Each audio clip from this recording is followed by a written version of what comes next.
Hello, hello, and welcome to this edition of the Law Firm Blueprint. I'm one of your hosts, Jay Ruane, and with me, as always, is my man, Seth Price. Seth, how's your week going this week? It is going great. Great to see you. Good to see you as well. So, Seth, last week we were talking about a lot of things, talking about money, etc. And at the end of the show, I wanted to talk about something we didn't really have time to get into it, so I punted. I said, you know what? We're not getting a first down here today. Let's punt it and reassess. And here's the issue. Can you recruit for optimism? And that's the general big question. But what I am seeing is that as our firm grows larger, there are different personality types that we have hired. And some people are awesome at their job, yet they bring a particular pessimistic bent towards life. And that can really impact a lot of people, especially the people who are sort of, I don't want to call them milquetoast, but they're in the middle. They can either be positive or negative. But if you get one, Malleable. negative person, what's that? Malleable. Yes, malleable. I like that. But you get one negative person, they can really affect a lot. And we know why this is interesting? It's beyond our normal conversation over the years. You and me, we talk about the toxic person. You got to get them out because it's going to get terrible, right? But this is not that. This is sort of they're doing a good job. They're not a culture killer per se, but the pessimism, half empty versus half full, right? I'm, eternally a half full guy for the most part. I think everybody in our seats are half full people. You couldn't do. You can't get out of bed in the morning, right? Right. I mean, if I had to look at all the problems I had, I'd be staring at the ceiling the entire day, right? Right. I mean, you're not talking about the person who's, really toxic, but you're talking about pessimism, which is like this subtle piece. It's like the snarky, the snarky equivalent, which is you're not an a-hole, but you're bringing up negative things all the time. Not good as far as the big bubble you've created. And not only that, you get two of them in a pod or two of them in an apartment. They can be negative towards each other, and it just sort of festers and grows. And it's really troubling to me because how do you, I guess you could personality test for the optimism traits. But look, we talk about But until they get in the seat, you don't know. And also there's the interview process where nobody's going to be that, right. It is, and no, that alone isn't going to come up in a lot of stuff. So yeah, we struggle a lot. Like the whole idea of all the testing, it's great. But the question that, sort of is humbling is, okay, you do all this freaking testing. How often do you not pull the trigger where everything is good, but the testing is showing otherwise? And that's, are you gonna like, we know if we find, God forbid, you find a criminal lawyer who's experienced, who knows what they're doing, you're holding on for dear life. If I tell you, they're a little pessimistic, you'd be like, yeah. They know what they're doing. They're not high drama, done. Right. And yet that pessimism can have a real negative impact on the firm as a whole. Yeah. And I mean, how do you recover? I mean, I'll perfect example. I had a friend who was working for me, who was the older brother of my best friend, who just when he got the job after having been out of work, he was so thankful. He was so happy. And that, a lot of people, they're excited about a new job, and then just the negativity. Well, but there's a continuum. I can think, I got a guy on my team. I love the guy, but he's got that really sharp edge. And and it's tough because there are times when you're in certain spots, like a litigator. I think some of that comes with the territory. Some are outside the standard deviation. We had a guy a couple of years ago, I think we talked about on the show back in the day, who was so odd and so off outside the standard deviation where with this piece that we actually had to send him away from the office, got him a WeWorks. He didn't want to work at home, got him a WeWorks where he went to and brought his work to the office, brought his files to the office every 2 weeks. And it lasted for a period of time. In fact, I do that with one person right now, where there are, as a larger firm, I'm able to say, you know what, you go work there. Is that the right answer? But I know that if I kept them within our walls, they'd be done. It would be the worst thing. Right, you can't do that. So look, the good news is with remote work, you can sort of tolerate a higher level than maybe other times. But at the same time, if it starts infecting outside of their bubble, that's when you're like, it's one thing if I have to take the brunt of it, but even when I don't, my ops people and my finance people, some of them, my marketing people have to deal with it. And so even though it's a nominal touch, there's still a huge cost to it. Well, and that's the thing. Like, the people who aren't, I don't want to say the problem, but we're going to just use it, for the people that aren't the problem are saying, wow, how little am I valued here that this a-hole gets extra benefit. Like, they get to work remotely and I don't. We have to jump when they say they can take our calls versus I'm trying to get them business. Why aren't they working, to help me? And so then that starts a whisper campaign throughout the entirety of the firm saying, boy, maybe I need to be an a-hole to get what I deserve. And then so it it can really, basically the bottom line is it can really impact your culture. Well, and I think And about it. So a friend of the show, he made one of those $250,000 senior litigator jobs. The guy came in, yeah, and I got a phone call from this guy a couple weeks in, maybe months in, and that guy was a raving asshole. People were quitting all around. I'm like, dude, this is SOS. This is not gonna right. you made the call. He's your litigator. You can expand with him. Like, it's not going to last, and it didn't. Within short order. And so I think it's like many things. There's a rule of reason, a continuum. Look, toxic is toxic, and I know there's Right. a line when you're over, right? But you started this thing with the pessimism. That's not toxic. That's just a personality trait. And the question is, as you build and expand, should you be, you don't want just rah rah cheerleaders. At the same time, if that pessimism can spread in all, I call it malleable, use whatever words you want. But if there are people that are looking to be led in one direction, that can be pretty significant as you grow. Yeah, and it's frightening because it's not necessarily something that you see. You see the toxic person screaming at somebody. The pessimism, that sort of negativity, you don't necessarily see it if you're not interacting with them on the regular as a firm owner, right? I mean, I'm a firm owner. I got a small firm. I'm off in court doing my thing, and I got a new legal assistant who's negative, right? Um, I, I don't see that negativity until it comes to a head necessarily. And it could be 6 months or 12 months down the line, or just the underlying tenor and tone of the office has morphed with me being completely oblivious to it. And that's not a good thing because then you don't really know the temperature of your office, right?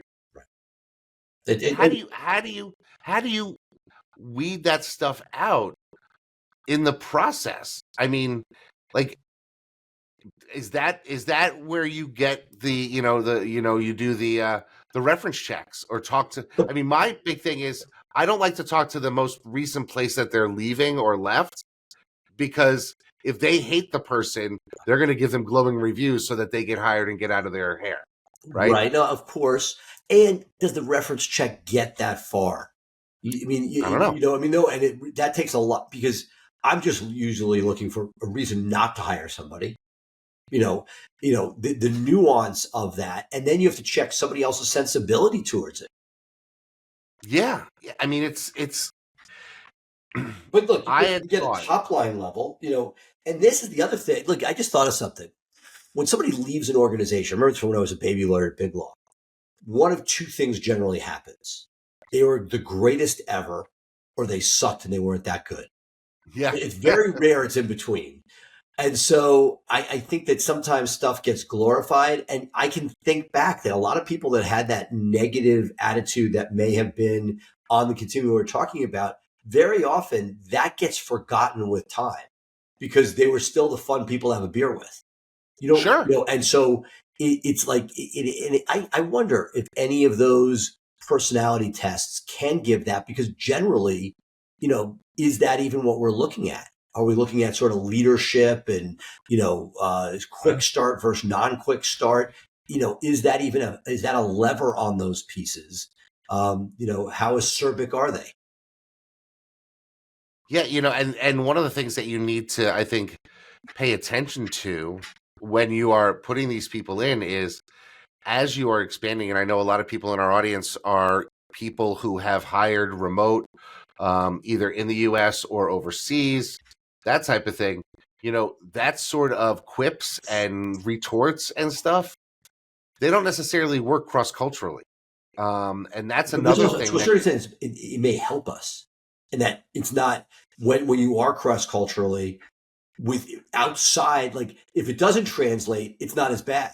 The yeah, oh, snarkiness that's doesn't. true. Yeah, I never So thought about it that it's way. sort of like one of the benefits that we have of going remote is we were getting. I remember BluShark.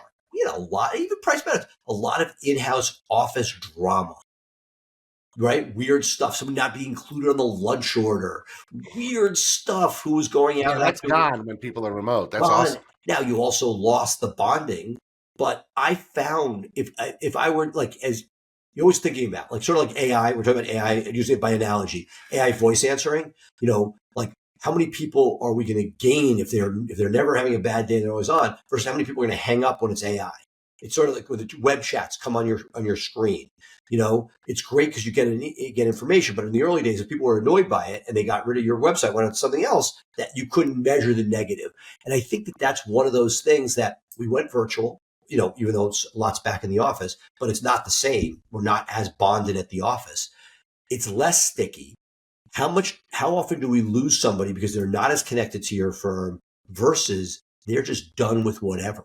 The interpersonal drama that is life, whether it's family, whether it's friends, whether it's coworkers, that you may not have as sticky a relationship to the business, but you don't have the person who's who started dating the guy you like. You Right. lose some of that stuff. There's nobody getting snubbed at the Friday, of who's going out Saturday night. There's no birthday party that doesn't include somebody. So pick your poison. Yeah.